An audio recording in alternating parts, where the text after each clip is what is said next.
आदाब, नमस्कार। मैं साइमा, आप देख रहे हैं खबरों की दुनिया। आइए रूबरू करवाते हैं इस वक्त की बड़ी खबरों से। हाथरस में सामने आई अश्लील हरकत। गौरतलब है कि हाथरस के हसायन कोतवाली क्षेत्र के गांव की युवती अश्लील फोटो और वीडियो कुछ युवकों ने बनाकर उसे वायरल करने की धमकी देते हुए ब्लैकमेल करने लगे। जब यह बात युवती के परिजनों को पता चली तो उन्होंने हसायन थाने में युवकों के खिलाफ तहरीर दे दी। परिजनों का आरोप है कि तहरीर देने के बाद ग्राम प्रधान के द्वारा उन पर मुकदमा वापस लेने के लिए दबाव बनाया जा रहा है और धमकी दी जा रही है, अगर मुकदमा वापस नहीं लिया तो अंजाम बहुत बुरा होगा। नाम है आपका? भोला कुमार, गांव जरेरा रहने वाला हूँ मैं, गांव जरेरा का।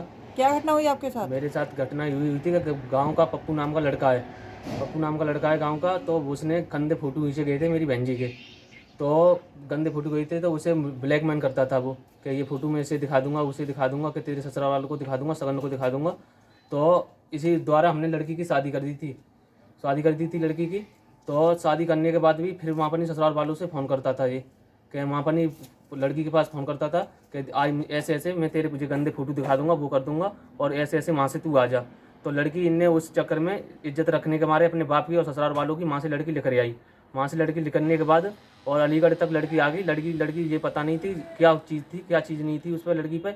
ये वहाँ से ले गए लड़की को, और लड़की बस चीज़ बत ले गए वहाँ से, और वो चले गए वहाँ से। लड़की को बेहोश करके जब लड़की को सवेरे को होश आया, सवेरे को, और जब लड़की को होश आने के बाद, और जब लड़की ने अपने ससुराल वाले को फ़ोन करा कि ऐसे ऐसे मैं यहाँ पर नहीं अलीगढ़ हूँ और यहाँ से मुझे ले जाओ।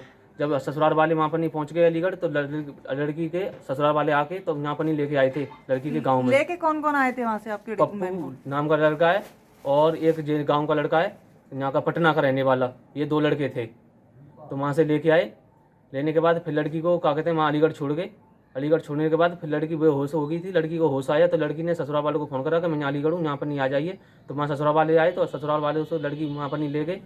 तो लड़की ये लेके यहाँ गांव में आई कि मैं तुम्हारी लड़की नहीं रखना चाहता हूँ, अपनी लड़की को यहाँ पर नहीं अपने घर रखो। फिर हमने हाथ नोरे जोड़ के और लखड़ पड़त से करके लड़की को दोबारा वापस भेज दिया गया। और क्या कहते हैं लड़की को तो हमने भेज दिया, और फिर ये लड़का जब भी नहीं माना, फिर क्या कहते हैं इस पर हाथ रखा हुआ था लड़का पे। एक सुशील नाम का है, और क्या कहते हैं नेकराम, देवकार और खजान, पप्पू, और क्या कहते हैं यही आदमी थे। और क्या कहते हैं फिर इस पर कार्रवाई देते। लड़का ने फिर ये काम किया था और मानने की ये धमकी देते हैं कि हम तुम्हें गांव से यहाँ से भजा देंगे, वो कर देंगे। कि हमारी या सुशीला से पहले भी लड़ाई चली थी, कि मैं तुझे एक के गांव में तो भजा देंगे, पिछली साल पहले भजा दिया 1 महीना के लिए, और फिर दोबारा भजा देंगे हम तुम्हें। या तो क्या कहते हैं अपनी ये तुमने वो दे दिया, या इसे वापस ले लो। सुशील कुमार कौन है? सुशील है। कौन है सुशील कुमार? धोबी। संभल के मेथोडिस्ट चर्च में क्रिसमस डे पर बड़ी धूमधाम के साथ मनाया गया क्रिसमस का पर्व। कोरोना महामारी को देखते हुए सोशल डिस्टेंसिंग का पालन करते हुए हर्षोल्लास के साथ संपन्न हुआ। फादर केपी सिंह ने बताया, क्रिसमस पर्व मानव जाति के लिए प्रेम, क्षमा, शांति और एकता का प्रतीक है। चर्च में भारत देश के सभी प्रशासनिक अधिकारियों, प्रदेश के मुख्यमंत्री और देश के प्रधानमंत्री के लिए देश को उज्जवल तरीके से चलाने के लिए और साथ ही किसानों के लिए भी प्रार्थना की गई। अच्छा, आज आप चर्च पर आए हैं, कैसा महसूस कर रहे हैं? I'm feeling very overwhelmed. क्या प्रेयर किया आपने आज यहाँ पर? I pray कोरोना वायरस खत्म हो जाए बस जल्दी से। कोरोना ने बहुत दुखी करा हुआ है। अच्छा, कैसा महसूस किया जब आए? कैंडल वगैरह जलाया आपने? जी, बहुत अच्छा लगा मेरे को, पर इतना अच्छा नहीं हो पाया जैसे लास्ट ईयर था। क्या कहना चाहती हैं, क्या संदेश देना चाहती हैं इस क्रिसमस पर आप लोगों को? Be safe and merry Christmas. बस क्रिसमस पर कितने लोग आए और क्या क्या यहाँ कार्यक्रम प्रस्तुत किए गए, बताइए। आज का दिन बहुत ही सुंदर और क्रिसमस का पर्व था। सुबह हमने जब 10 बजे इस चर्च की आराधना शुरू करी, बहुत हमारे यहाँ पर गैदरिंग आई, लेकिन उसको सबको हमने इस स्थिति से बैठाया क्योंकि कोरोना काल का पीरियड था। सबको डिस्टेंस के साथ बिठाया और उसके बाद जब हमारी वर्शिप ख़त्म हो गई तो सब लोगों ने बाहर जाके दूर से उनके साथ फेलोशिप करी, उनको विश करा। और इस तरह से ये हमारा क्रिसमस का जो वर्शिप सेलिब्रेट हमने करी है।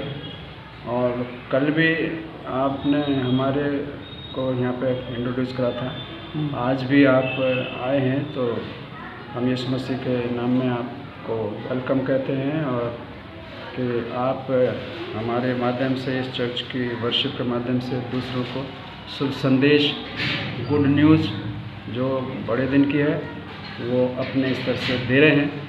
और इसी तरह से मैंने आपके साथ जो परमेश्वर का वचन बांटा है, ये 2000 वर्ष पहले लिखा गया है। ये यूनिवर्सल बुक है जिसको के मतलब मसीह जगत या जो प्रभु पे विश्वास करता है उसको वो पढ़ते हैं नियमित रूप से।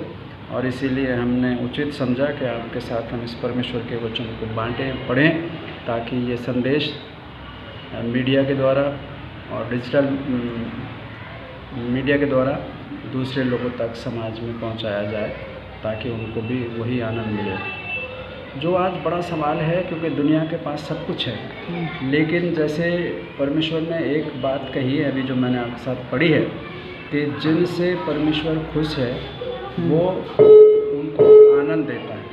और इसीलिए बहुत ज़रूरी है क्योंकि परमेश्वर उन लोगों से खुश हो सकता है जो उसकी आज्ञा पालन करते हैं, जो परमेश्वर के साथ अपना जीवन फेर रखते हैं, उनके साथ परमेश्वर खुश होता है।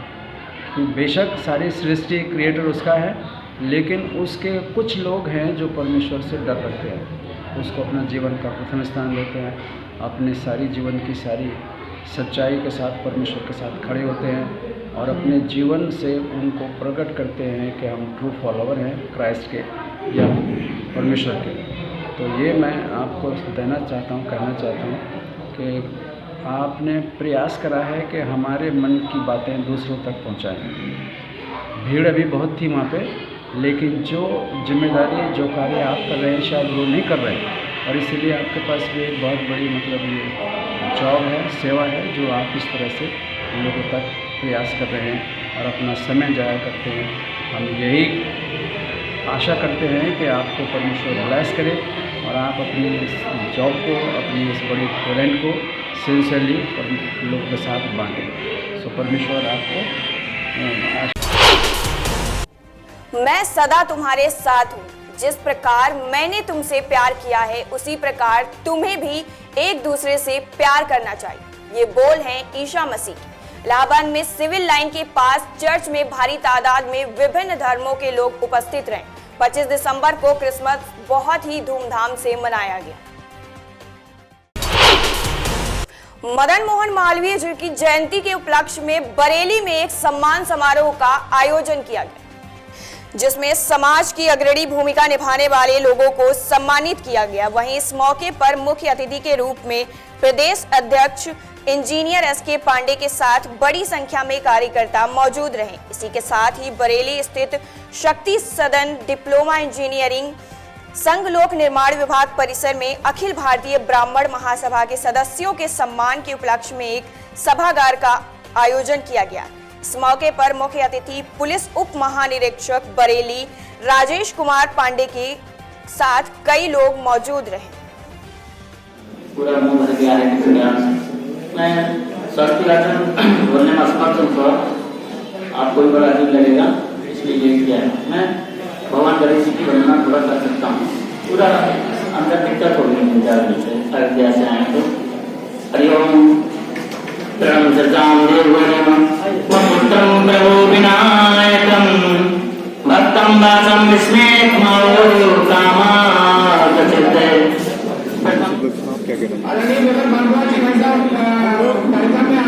अखिल भारतीय ब्राह्मण महासभा अपना ये हमारे भारत रत्न पुरस्कार से सम्मानित मालवीय उपाधि सम्मानित जो है व्यक्ति हैं।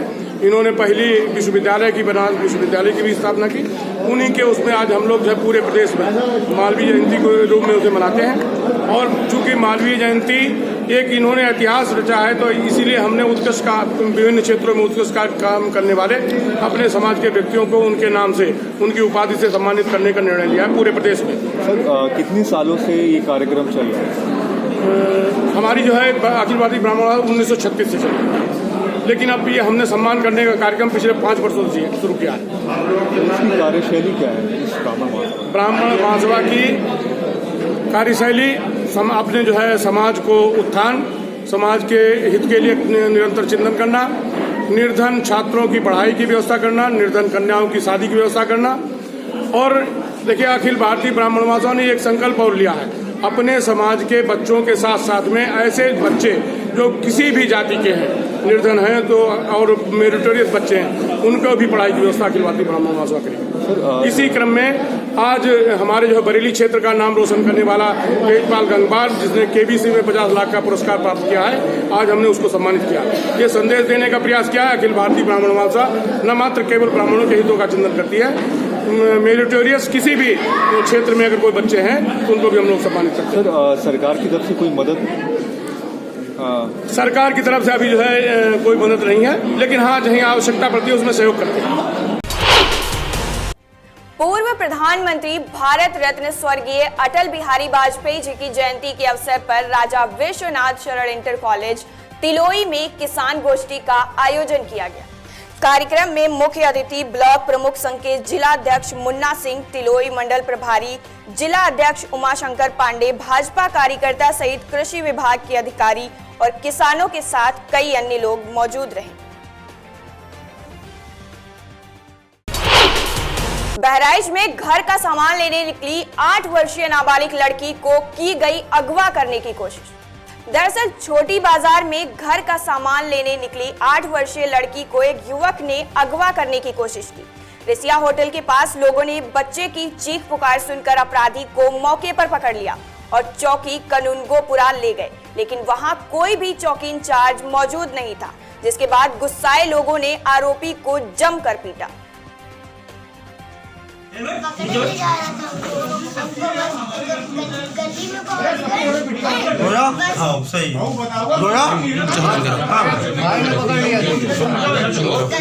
आपके घर की है? हाँ, बाजी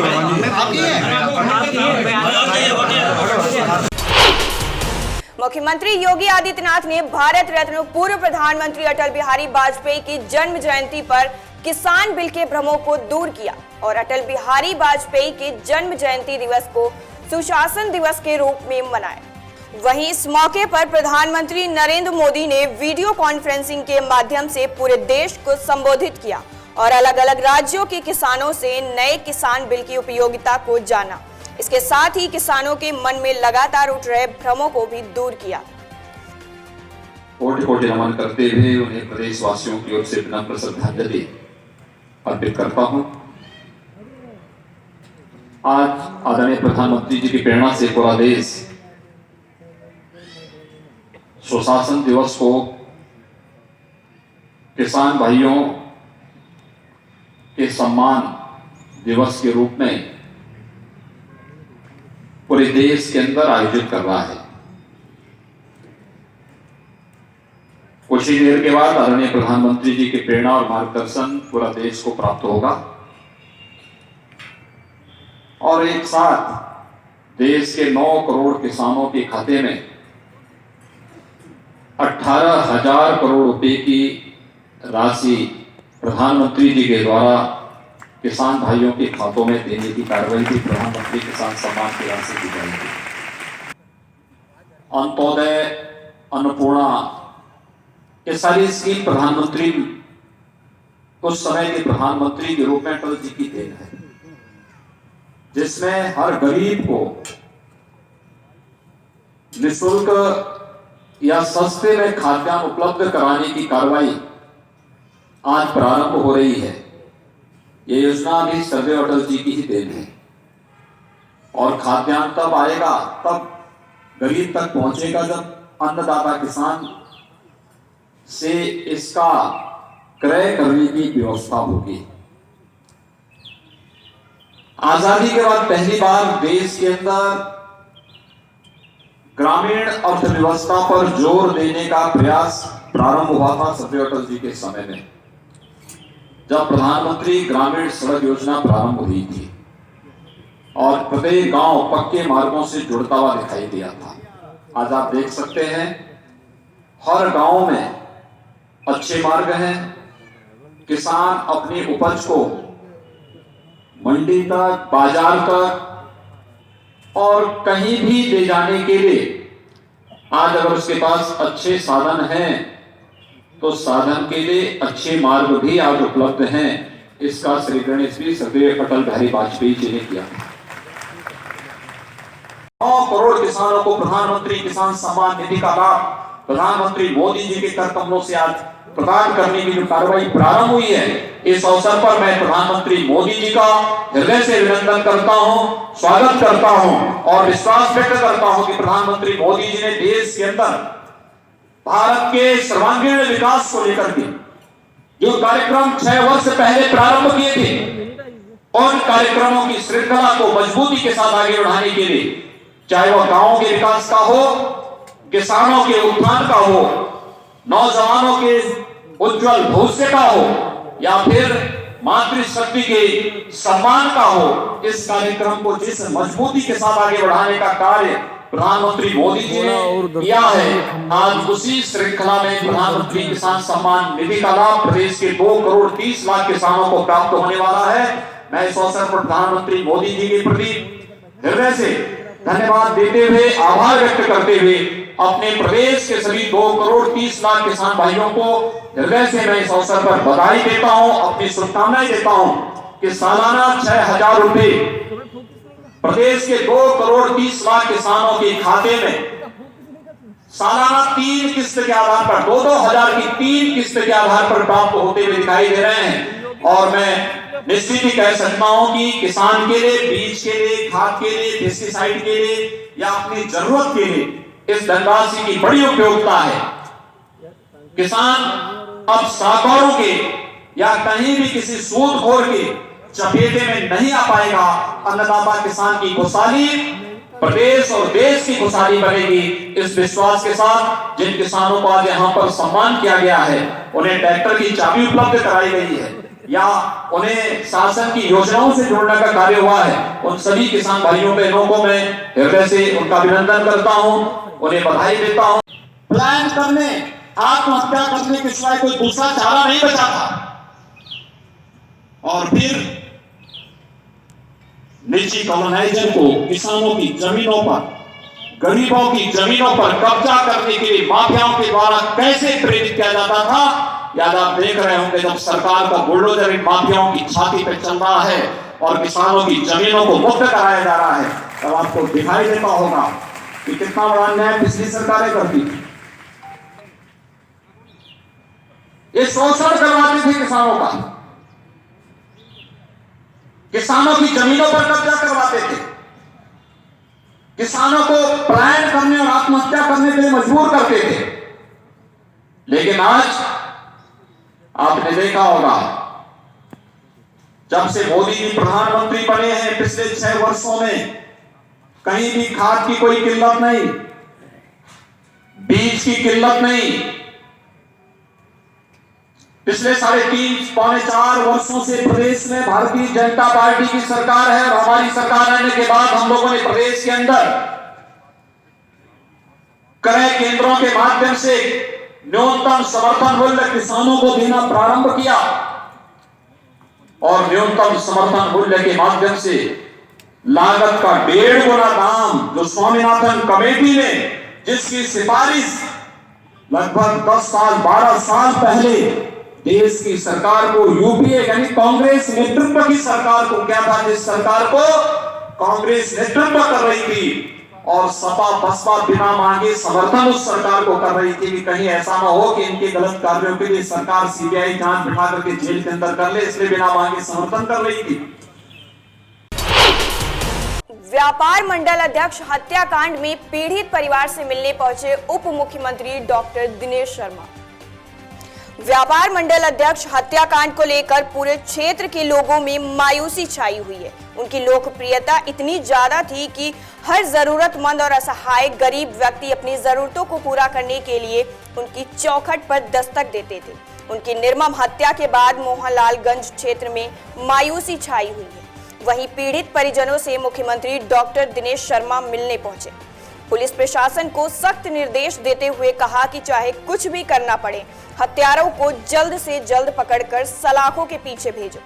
उप मुख्यमंत्री ने परिवार के साथ दुख भरी घड़ी में शोक प्रकट करते हुए पूर्णतः न्याय दिलाने की बात कही। वहीं 6 दिन बीत जाने के बाद भी पुलिस कातिलों का कुछ भी पता नहीं लगा पाई। राजस्थान के जेपला गांव में क्रिकेट प्रतियोगिता का आयोजन किया गया, जिसमें मुख्य अतिथि जिला मंत्री मेघराज, निरंजन शर्मा, अमरपाल सिंह के साथ कई लोगों ने प्रतियोगिता का उद्घाटन किया। खेलों का महत्व बताते हुए सरपंच ने एकता और सद्भावना की बात कही। वहीं इस मौके पर सरपंच हिम्मत सिंह के साथ कई कार्यकर्ता मौजूद रहे। बदनावर बखतगढ़ के पास ढाबे के पीछे कुएं में एक युवक की तैरती हुई लाश मिली। गौरतलब है कि पुना निवासी की कुएं में तैरती हुई लाश मिली है, जिसके बाद परिजनों का कहना है कि वो बाहर गया हुआ था और फिर ना आने पर गुमशुदगी की रिपोर्ट थाने में दर्ज करवाई थी। मृतक का एक पुत्र और एक पुत्री भी है। फिलहाल पुलिस ने सरकारी हॉस्पिटल में पोस्टमार्टम के लिए शव को भेज दिया है और पुलिस गंभीरता से मामले की जांच में लगी हुई है। फिलहाल के लिए इतना ही। ऐसी ही बड़ी खबरें देखने के लिए जुड़े रहिए हमारे साथ और देखते रहिए खबरों की दुनिया।